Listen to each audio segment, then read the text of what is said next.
Do you see anything you talked about?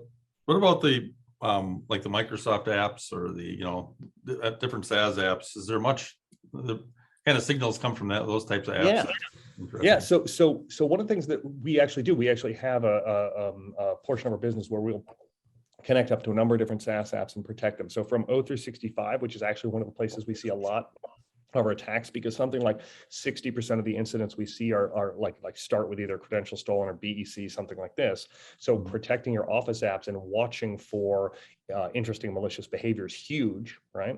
All the way through to things like Okta and Box and Dropbox and stuff like this, because if you think about it, the stuff that your IPS was trying to find, 10 years ago, all of those techs have moved out onto the cloud. So like now your files are in Box and now your mail is in O365 and this sort of stuff. So protecting those things is hugely important. So a couple of things I'd call out. A number of the vendors have built in their own detections. And I will say that Microsoft, for the cost of it, has an E5 license that gets you a lot of security trimmings, right? In fact, you turn that on and you basically bought the known universe. So you can do that. But we also look at, when you're looking at SaaS apps, the attack surface changes. So if you're talking about traditional infrastructure, it's a desktop, laptop server, something like this.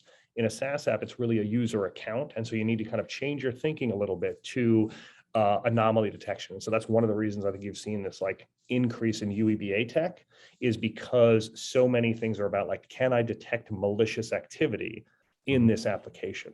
Right. And so that's where you get your exabeams and things like this kind of made hay building up that tech.